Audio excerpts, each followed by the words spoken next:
ইশাকের শপথ নেওয়ার আর কোনো বাধা রইল না। আগামী 24 ঘন্টার ভিতর তার শপথের ব্যবস্থা গ্রহণ করবেন। দুদিন হেরে হয়েছিল, সাবজেক্ট ম্যাটার ছিল যে ইশাকের শপথ বন্ধ করার জন্য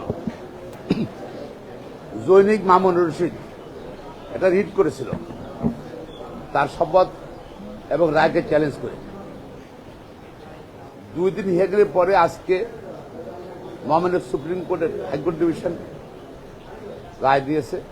সে রায়ে তাদের আবেদন রিট পিটিশনটা অর্থাৎ রিট পিটিশনটা সামারিলি খারিজ করে দিয়েছে এবং আদেশে মহামান্য হাইকোর্ট ডিভিশন বলেছে এই মামলাটা এসেছে ট্রাইব্যুনাল থেকে।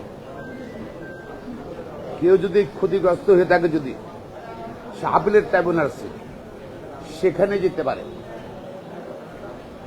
এবং সে ওইটা চ্যালেঞ্জ কেউ করেনি। আর আইন অনুযায়ী নির্বাচন কমিশন শপথ নিয়েছে এবং আইন উল্লেখ করেছে, নির্বাচন গ্যাজেট করেছে, গ্যাজেট 30 দিন শপথ হবে ল। এটা চ্যালেঞ্জ করতে হলে ট্রাইব্যুনালে যেতে হবে, যেহেতু পিটিশন কোর্ট ট্রাইব্যুনালে যাননি। আর দ্বিতীয় যে উনার মামলা করার অধিকার নিয়ে অনেক বড় অবজারভেশন দিয়েছে। জনস্বার্থে যে করলে মামলা করতে পারে, তবে সে মামলার ধরন ভিন্ন। পরিবেশ নিয়ে মামলা করে, মানবাধিকার নিয়ে মামলা করতে পারে, মৌলিক অধিকার নিয়ে মামলা করতে পারে, জনস্বার্থে মামলা। এখানে জনস্বার্থের কিছু নাই এবং উনি দেখাতে পারেন না যে উনি সমাজসেবা করেন, সমাজ সেবক হিসেবে বা ঢাকা সিটি কর্পোরেশনের ভোটার হিসাবে যদি উনার কোনো ক্ষতিগ্রস্ত হয়েছে, ক্ষতিগ্রস্ত ব্যক্তি হিসেবে নিজেকে উনি কিন্তু প্রমাণ করতে পারেননি আদালত। এবং আদালত আরো বড় অবজারভেশন দিয়েই মামলাটা খারিজ করে দিয়েছে। ফলে ইশাকের শপথ নেওয়ার আর কোনো বাধা রইল না। তো আগামী 26 তারিখের মধ্যে শপথ দিতে হবে।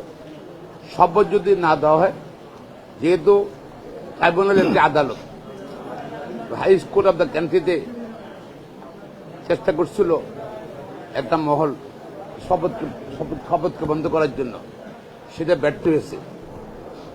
আর যদি শপথ না দেওয়া হয়, সেটা আদালত অবমাননা হবে। যারা সংশ্লিষ্ট, যাদের নলেজ আছে, মন্ত্রণালয় সম্পর্কিত সবাই আদালত অবমাননা হবে। এবং আমরা কিন্তু আইনজীবীরা এর মধ্যে আলোচনা করে নিয়েছি।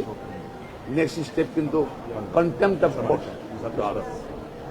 আমরা আশা করছি সরকার আইনের শাসনে বিশ্বাস করবে, রায়ের প্রতি আস্থা রাখবে। ট্রাইব্যুনাল এবং হাইকোর্ট ডিভিশনের আজকের রায়ের প্রতি আস্থা রেখে আগামী 24 ঘন্টার ভিতর তার শপথের ব্যবস্থা গ্রহণ করবেন।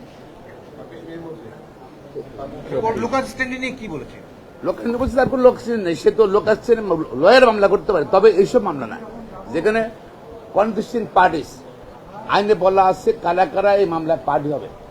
এটা সিভিল কেসে কিন্তু আমরা অনেকগুলো পার্টি করতে পারি, কিন্তু এখানে কিন্তু শুধু প্রতিদ্বন্দ্বী প্রার্থীরা পার্টি হবে, আর কেউ পার্টি হবে না। আর সুতরাং প্রতিদ্বন্দ্বী প্রার্থী, সে প্রতিদ্বন্দ্বী প্রার্থী নয়, সে আপিলও করে নাই, তার লোকাশ্রী নেই এখানের মধ্যে, সেটাই।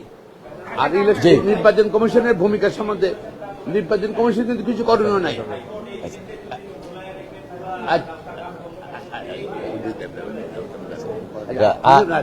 নির্বাচন কমিশন কিন্তু গতকাল স্টেটমেন্ট করে বলেছে তারা আদালত নির্দেশ পেলে স্বাধীনতার পরে যতগুলো রায় পেয়েছে সবগুলো তারা কার্যকর করেছে।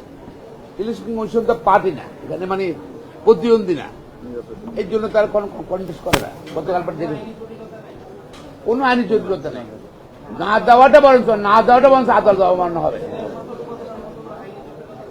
ওটা বলেছি সরকার মন্ত্রণালয় থেকে প্রিয়ার বোধহয় বলছে যে একটা মামলা, হাইকোর্টে একটা মামলা বিচারাধীন আছে, এটার জন্য আমরা অপেক্ষা করছি। শেষ হয়ে গেছে, সুতরাং তার আর কোনো জটিলতা নেই, কোনো কিছু নেই, আইনগত বাধা নেই। আশা করি ইনশাল্লাহ জি করা হয়েছিল, আজকে রিজেক্ট করলেন। এটি শুধুমাত্র একটা আইনি ইস্যু না, আপনি বলছেন যে জি